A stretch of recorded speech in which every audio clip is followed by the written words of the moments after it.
Fight back. We love you. I love you too if you're not behind the camera and you remember the media. How you doing? I was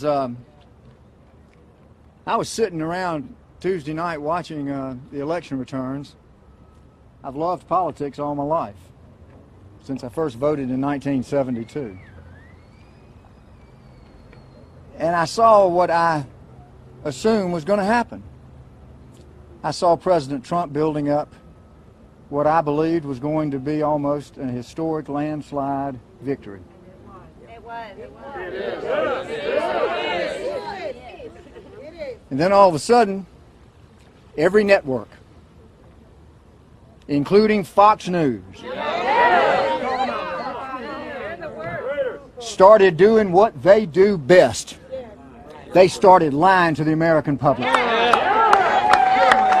And they took a victory from Donald Trump and they called it a lie. They took a defeat from Joe Biden and lied and said he won. And they sent you to bed turning off the count of the vote so you could wake up tomorrow, the next morning like I did and go, what happened? What happened? When I was asked by President Trump to help him in Georgia and perhaps in other places around this country, I said yes. When former Governor Perdue asked me to help him and Vernon Jones asked me to help and the Republican Party asked me to help, I said the same thing I said when Nicholas Salmon asked me to help him. I said the same thing I said when Kyle Rittenhouse asked me to help him. I said yes, because there is a cloud over this country. And if we don't get it right and we don't figure out what happened that night, that cloud is going to get darker and darker until it turns into a storm cloud and we're going to lose our freedom. So it is time to fight back. I've heard over the past several months, maybe a little bit longer, they've almost neutered the word. Well, it's a constitutional crisis. This is a constitutional crisis. Let me tell you, this is a constitutional crisis. And if we don't fix it and find out what happened and get it right, we're going to lose our constitutional rights. I've been watching for some other clients. 43 years of practicing law, I never dreamed the day would come when I would be in the United States of America and there would be censorship. If they take away your right of free speech, what are they going to take away next? Where they limit your right to go to church, what are they going to take away next? When they take away your First Amendment, they're going to come after your Second Amendment. And then they're going to take away your due process. And then they're going to put you in jail because you're a dissenting voice to the ruling elite, and you're not even going to jury trial. They're going to take away your constitutional rights. This is a constitutional crisis. So let's find out. Let's find out what happened. This is about truth versus lie. You heard former Governor Perdue say exactly right. Count every legal vote. Illegal votes don't count. Illegal is illegal. So let's find out what happened. Let's find out what happened when they sent home the Republican spotters and then stayed around and counted votes in Fulton County for 3 hours. Let's find out what happened. Because something happened. There are no coincidences.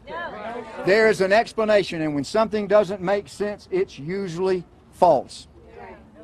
It's certainly less than the truth. We need truth. We need, like when you swear in a witness, you don't say tell the truth, you say tell the truth, the whole truth, and nothing but the truth. So help you God. This is a nation founded under God. Don't ever forget that.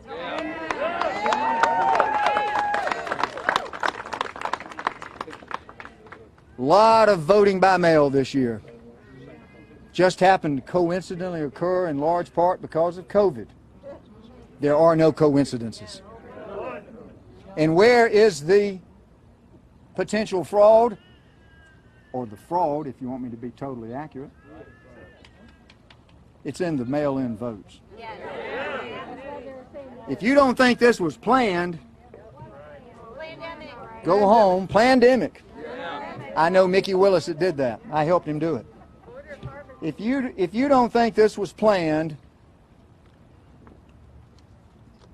enjoy losing your freedoms under the Kamala Harris administration.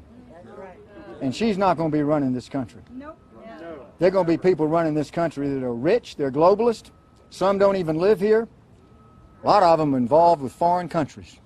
It's time to tell the truth and be truthful and face the truth. This country is under attack. This was nothing more than a revolution. They're trying to take away your rights. They're trying to take away your Constitution. They're trying to take away, ultimately, your freedom. Don't let them do it. Donald Trump has fought for the people. That's why the people voted for him.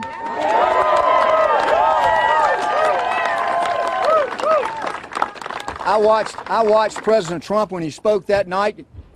He had to be tired. I know he had been out in an almost unbelievable stretch of campaign speeches, 2 or 3 days in a row into the 2 a.m. hour.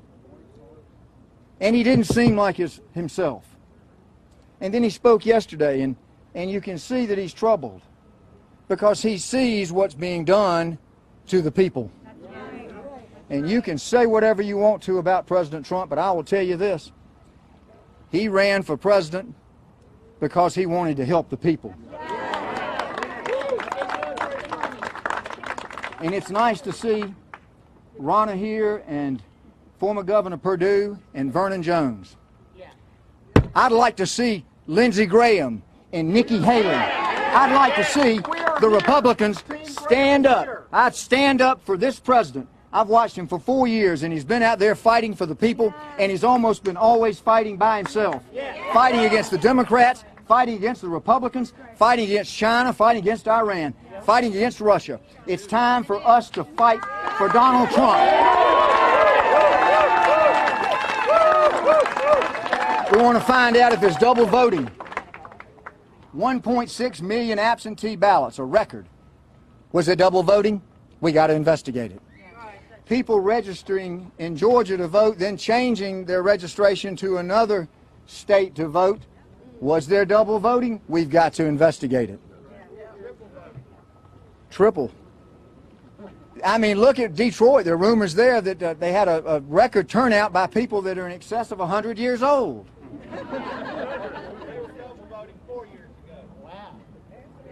I don't mean to judge the results of the investigation, but I know that there's got to be one. Everybody would like to have woken up on November the 4th and found that we knew who our president would be. And nobody wants to have to sit through day after day and endure the chads. Thank gosh we don't have chads this time. Nobody wants to sit around day after day after day after an exhausting campaign to try to figure out who's going to be president, especially at a time when the presidency has never been more important in terms of world affairs.